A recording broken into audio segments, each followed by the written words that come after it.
Hey everyone, welcome back, and today is Wednesday the 30th of January and it is weigh-in Wednesday.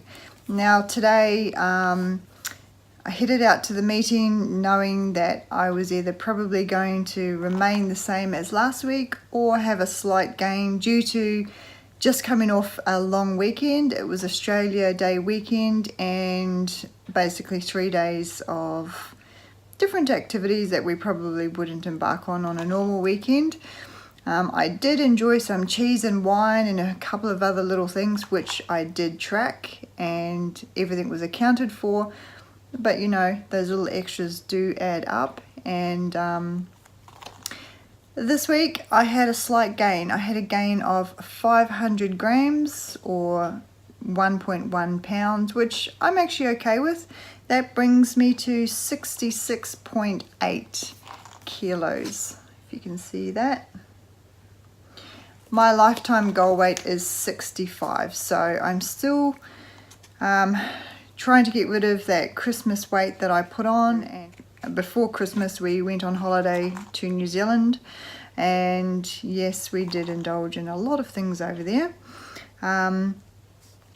But I'm happy. I've got nothing to complain about. I'm still within a healthy range, and what is it? I have 1.3 kilos to get back down to my lifetime weight, which I'm totally happy with. I've got no problems whatsoever. I don't feel discouraged or horrible about myself.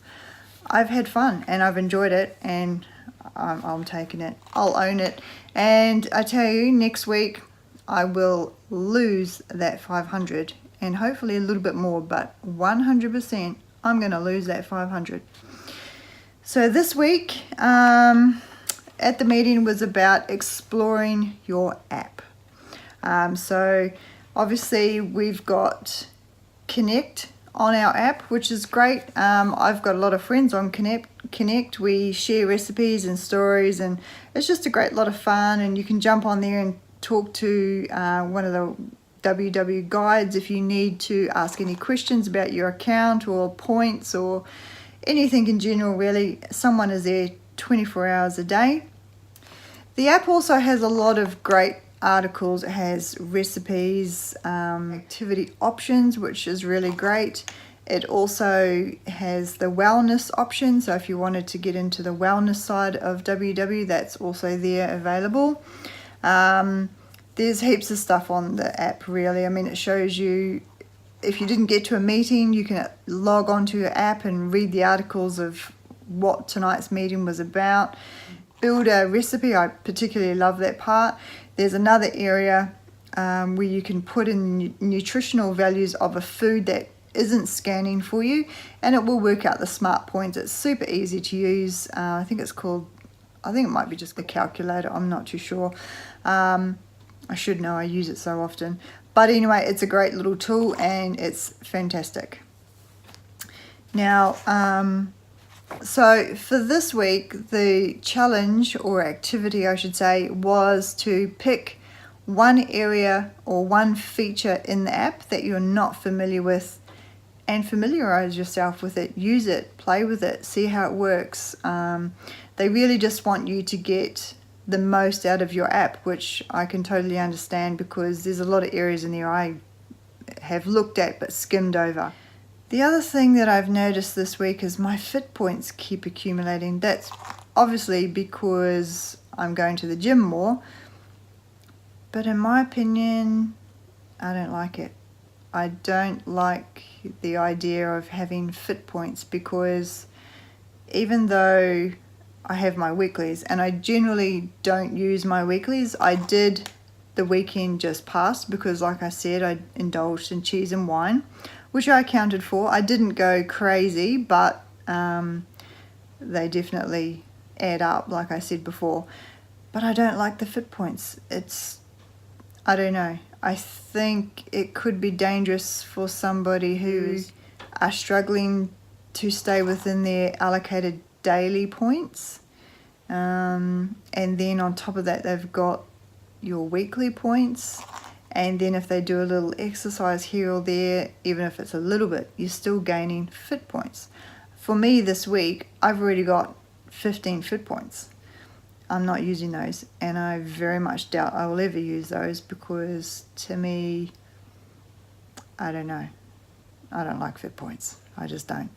But hey, personal choice. If you want to use your fit points, knock yourself out. You'll do what you got to do. Everybody's body is different, and if you can get away with using your fit points and still losing weight or maintaining, then you're doing a great job. But for me, I can't. It just won't work.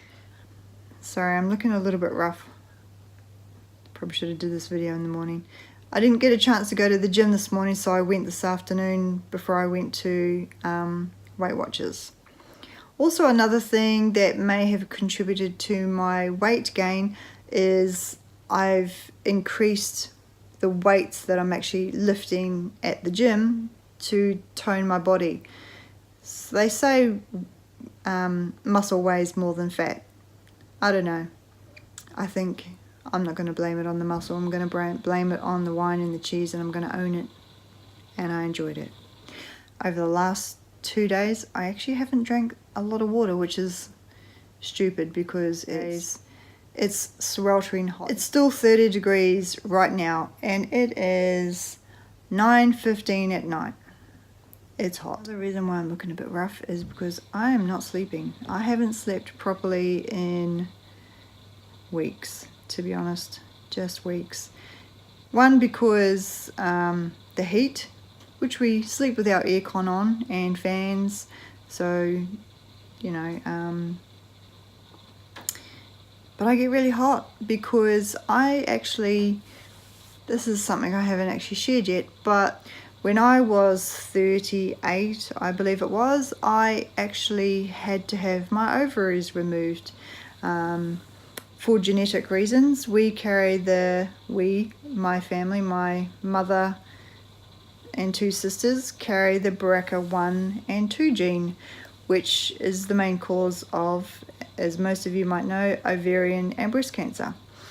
So I had to have my ovaries removed, and that put me into premature menopause, which, let me tell you, at 38 years of age is no fun whatsoever. It was probably the toughest couple of years of my life. I had to go on hormone replacement therapy, which is purely just a hormone drug.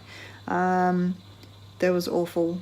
So awful. I never wanted to go back to those trial and error days again. Probably for about 3 years, my gynecologist played around with my drugs and we just couldn't get it right, and I was a mess. I'm not a person who is a crier.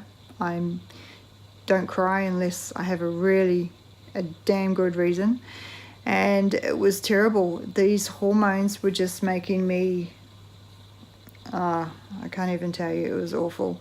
The hormones, the drugs were making me an emotional wreck. I couldn't sleep.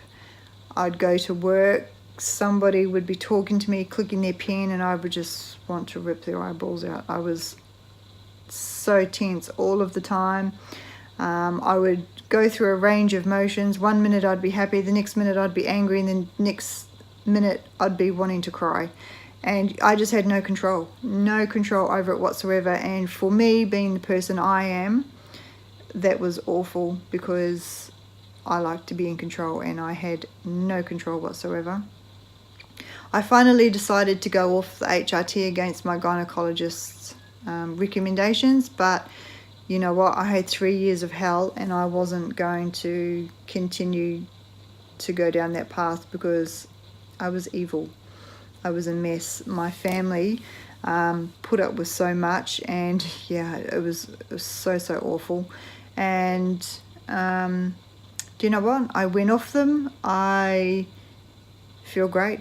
I still have crazy hot flushes. Hot flushes, ladies. No, they're not fun. They are awful, just awful. Yes, hot flushes. Oh, they're bad.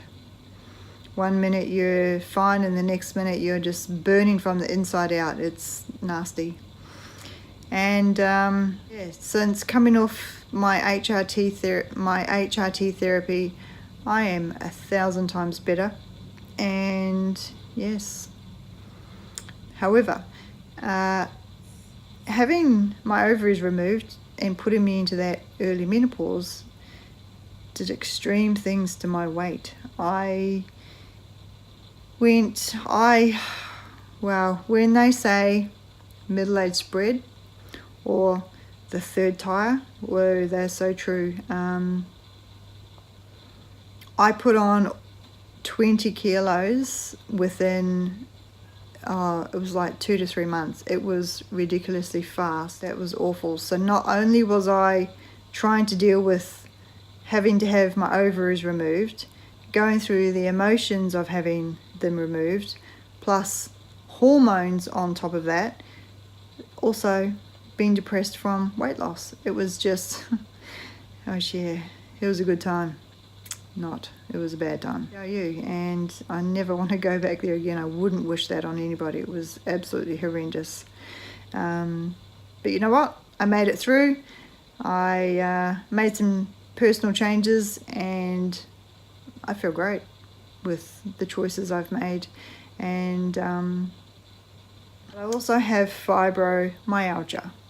And even though that gives me extreme fatigue, it also kind of prevents me from sleeping for some reason. It's the weirdest disease. But yes, fibromyalgia it's not fun either. But anyway, you just have to do what you do to get by, right? And I've learnt to live with it, and I regularly get B12 injections. That really helps with my chronic fatigue. Anyway, I hope everybody who's weighing in the next few days has fantastic results. All your hard work's going to pay off. I hope everybody just has a fantastic week, and thanks for watching, and I'll catch you all again soon.